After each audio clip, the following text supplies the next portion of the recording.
고린도 사역이라는 제목으로 하나님 말씀 전하도록 하겠습니다. 사도 바울이 아덴 다음으로 방문한 고린도는 경제적으로 풍요로운 도시였습니다. 저번 주에 설명했다시피 도시 양쪽에 항구가 있었습니다. 그래서 상업, 무역 활동이 굉장히 활발했죠. 그래서 경제적인 풍요가 있는 그런 도시였습니다. 하지만 경제적인 풍요가 가져오는 부정적인 면도 있죠. 그래서 당시 고린도 사람 같다 이 말은 부도덕하다, 음란하다 그런 말뜻이 있을 정도로 이 경제적으로 풍요로웠지만 고린도 사람들은 사치와 방탕이 심했고 그리고 매우 성적으로도 음란한 그런 도시였습니다. 게다가 고린도는 아테네만큼은 아니지만 수많은 우상과 신전들이 있었습니다. 특별히 고린도에서는 우리가 잘 아는 비너스 신전이 있었어요. 아프로디테 여신의 신전인데요. 그 신전 안에는 1000명의 여사제가 있었습니다. 그러나 말이 여사제이지 거의 모두가 신의 이름으로 합법적으로 매음을 하는 매춘부들이었습니다. 그러니까 육적으로 영적으로 굉장히 타락한 도시가 이런 고린도였습니다. 그런데 이런 고린도를 아덴 다음의 사역지로 사도 바울이 정한 것입니다. 사실 사도 바울이 아덴 다음으로 이 고린도를 전도의 사역지로 정하는 것은 그렇게 쉽지 않은 일이었을 것입니다. 왜냐하면 먼저는 사도 바울이 전도 사역을 할 때에 필요한 모든 재정들이 다 바닥이 난 상태였습니다. 그래서 오늘 18장을 읽어보면 천막을 제조하면서 이렇게 전도 사역을 병행하는 것을 보게 됩니다.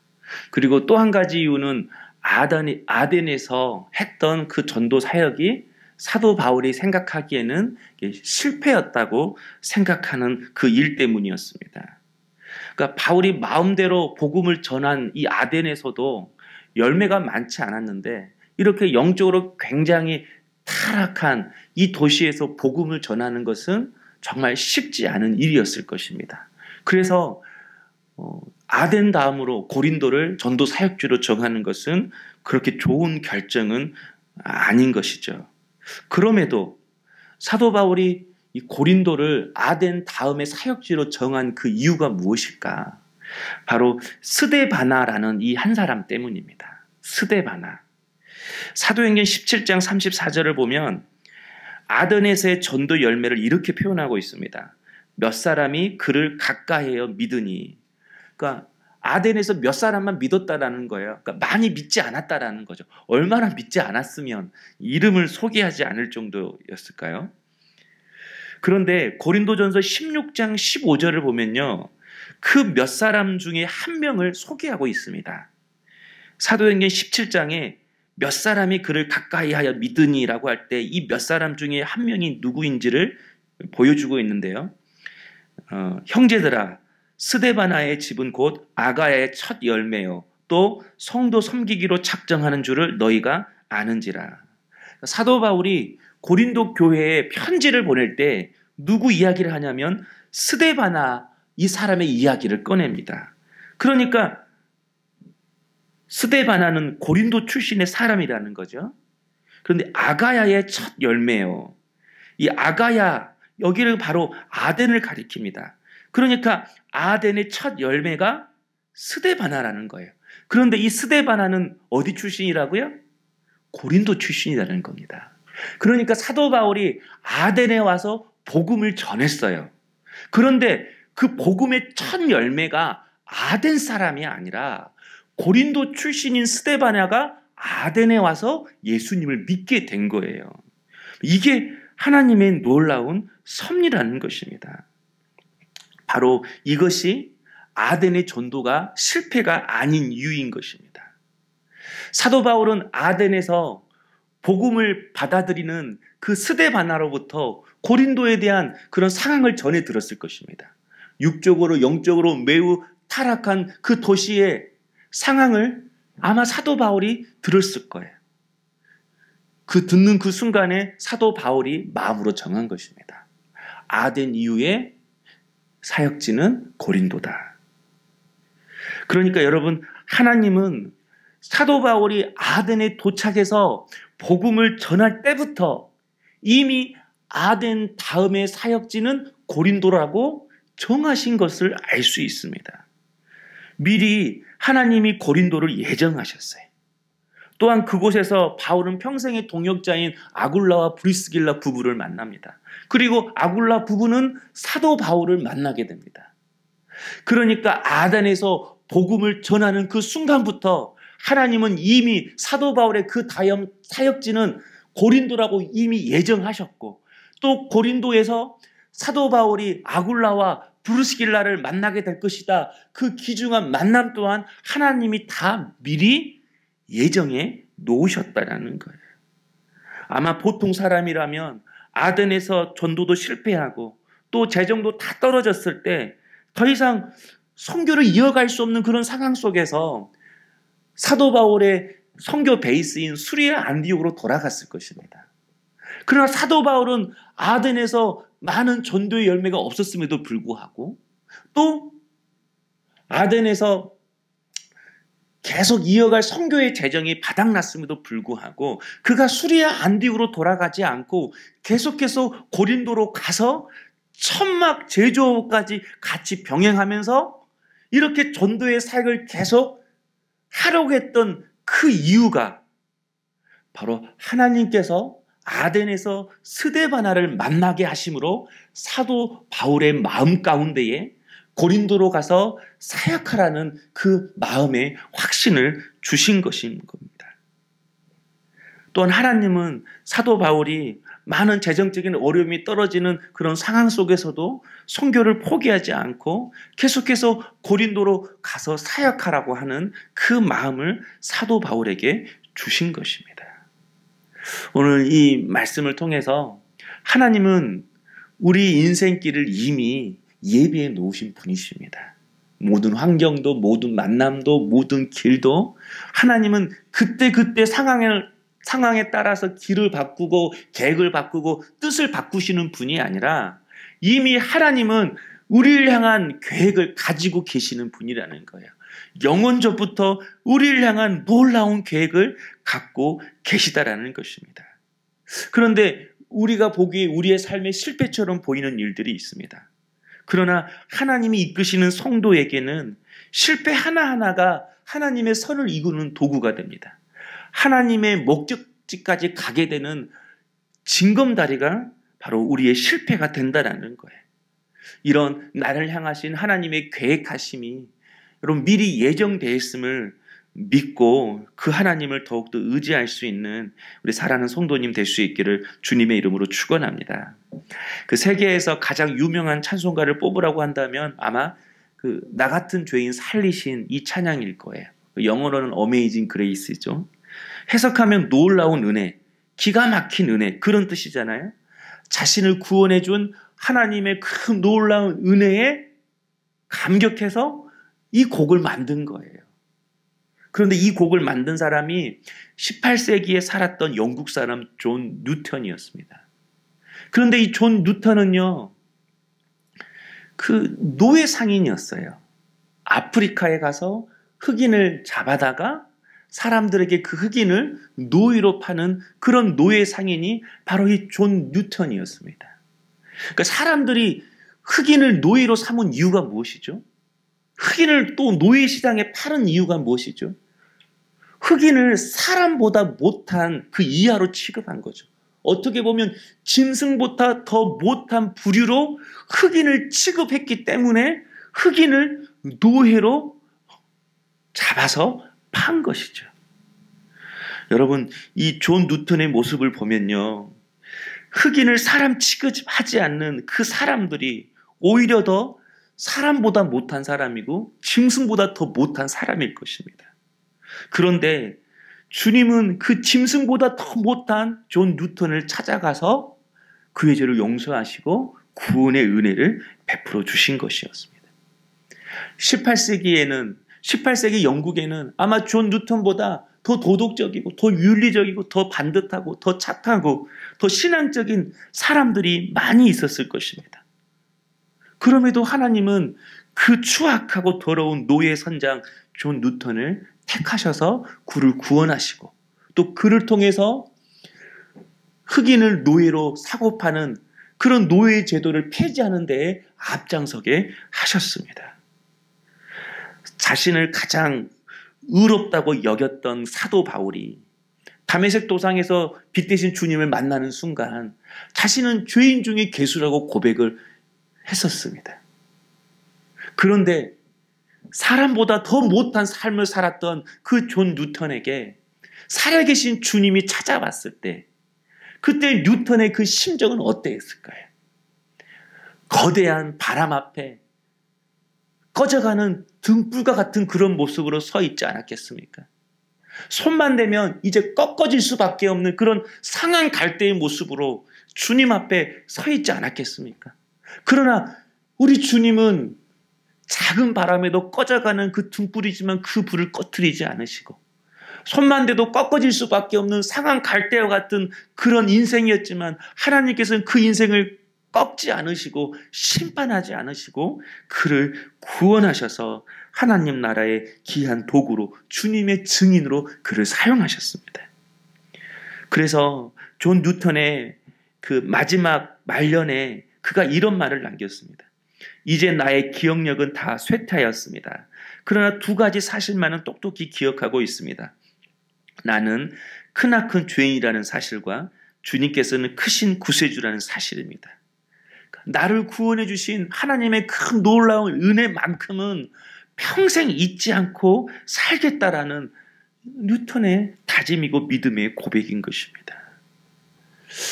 이렇게 여러분 존 뉴턴을 향한 하나님의 놀라운 사랑, 그리고 고린도를 향한 하나님의 놀라운 사랑, 그리고 스데바나를 만나게 함으로 사도 바울을 고린도로 가게 하시고 그래서 아굴라 부부를 만나게 하심으로 아굴라 부부에게 새 생명을 주시고 그들의 삶을 바꾸게 하시는 그 하나님의 놀라운 계획과 그 놀라운 하나님의 사랑이 오늘 저와 여러분에게도 흐르고 있음을 믿으셨으면 좋겠습니다.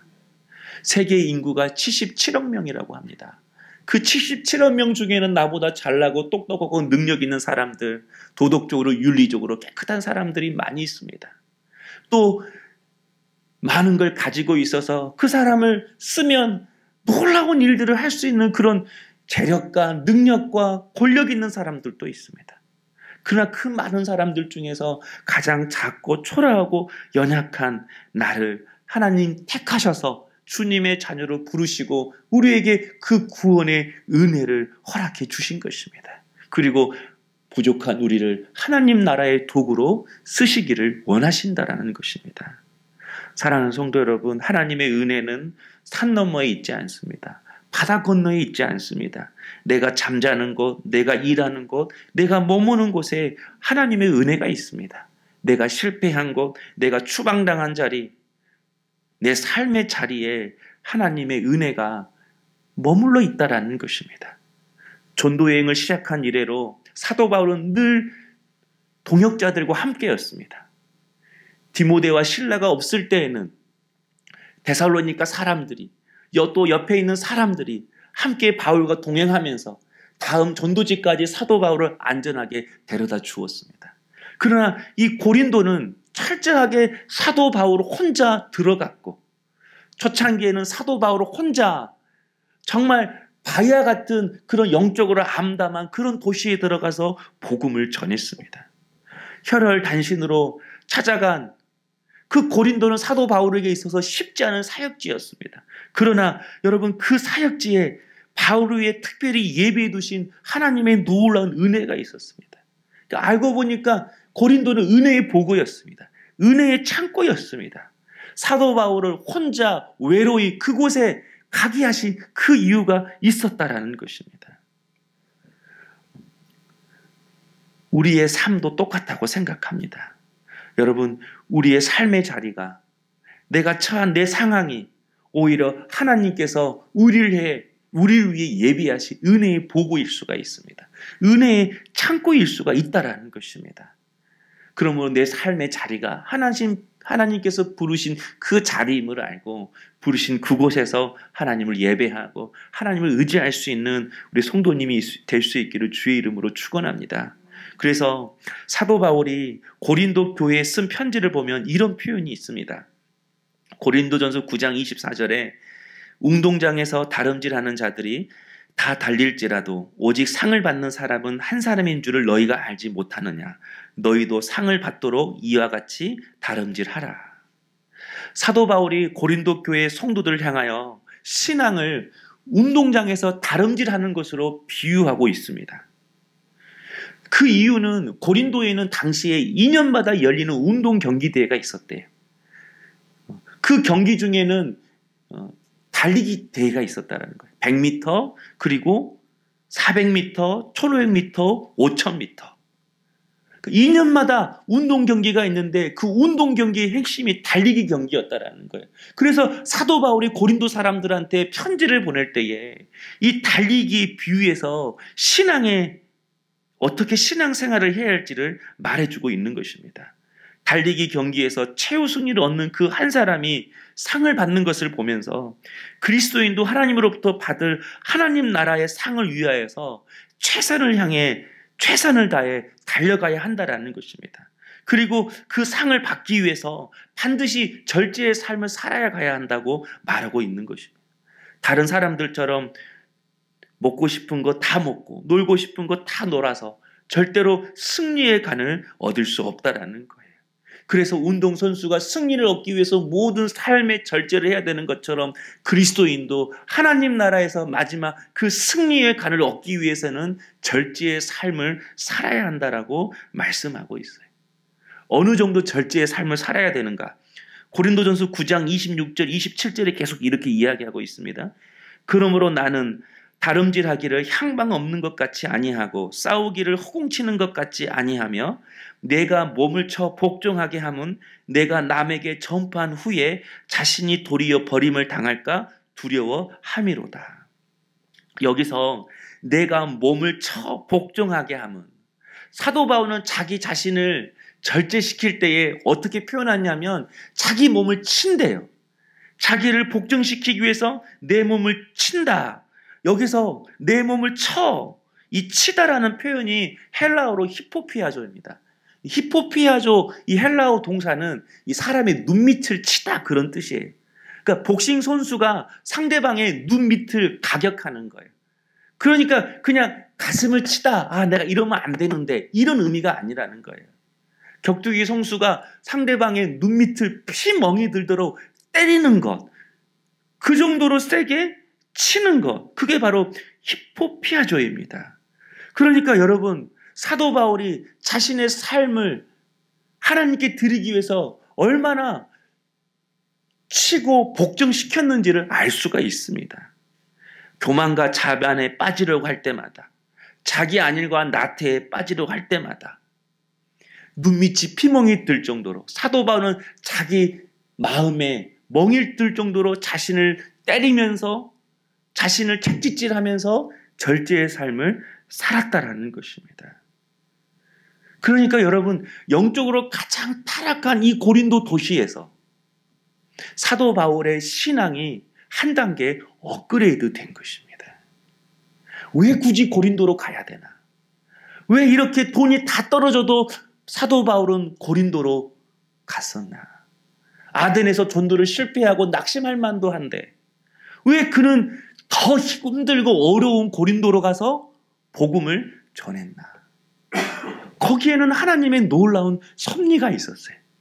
바로 그 섭리는 사도 바울을 통해서 많은 만남을 경험하고 그리고 사도 바울을 통해서 많은 사람들이 복음을 듣는 것도 있었지만 하나님은 사도 바울을 고린도로 보내심으로 인해서 사도 바울의 신앙이, 사도 바울의 믿음이 한 단계 더 영적으로 성장하게 되기를 원하는 그 계획하심이 있었다라는 것입니다. 고린도 도시에서 열리는 달리기 경기를 보면서 그리고 고린도 도시에서 열리는 격투기 경기를 보면서 아, 내 삶도 이렇게 주님을 향하여 계속 달려가야겠구나. 그리고 내가 주님이 주시는 그 승리의 간을 얻기 위해서는 나를 쳐서 내 몸을 내 자를 복종시켜서 주님께 순종하는 삶이 반드시 필요하구나. 한마디로 고린도는 사도 바울의 신앙을 한 단계 성장시킨 그런 영적인 수련장이었습니다. 믿음의 모판이 자라나는 곳이 바로 이 고린도였습니다. 사랑하는 성도 여러분, 우리의 삶의 자리가 있을 겁니다. 여러분이 지금 두 발로 서 있는 그 삶의 자리, 그곳은 그냥 우리가 단순히 해석하기에는 많은 하나님의 계획하심이 있습니다. 오늘 사도 바울이 이 고린도 도시를 통해서 단지 복음을 증거하는 것을 떠나서 자신의 신앙이 더욱더 한 단계 높아졌던 것처럼 여러분의 삶의 자리가 여러분의 신앙을 한 단계 더 높여주는 그런 귀한 영적 수련장이 될 수 있기를 주님의 이름으로 축원합니다. 말씀을 마무리하겠습니다. 오늘 하나님의 은혜는 먼 곳에 있지 않습니다. 산 넘어 바다 건너에 있지 않습니다. 내가 살고 있는 곳, 내가 잠자는 곳, 내 두 발이 딛고 있는 그곳, 그곳에 하나님의 은혜가 있고 하나님의 섭리가 있습니다. 그래서 지금 내 삶의 정황, 내 삶의 자리를 외면해서는 안 됩니다. 피해서는 안 됩니다. 포기해서는 안 됩니다. 거기에 하나님의 예비하신 뜻과 섭리와 계획하심이 있음을 믿고 여러분 믿음으로 돌파할 수 있기를 소망합니다. 믿음으로 이겨낼 수 있기를 소망합니다. 믿음으로 이 과정을 잘 통과할 수 있기를 소망합니다. 그럴 때 하나님의 놀라운 은혜를 깨닫게 될 줄로 믿습니다.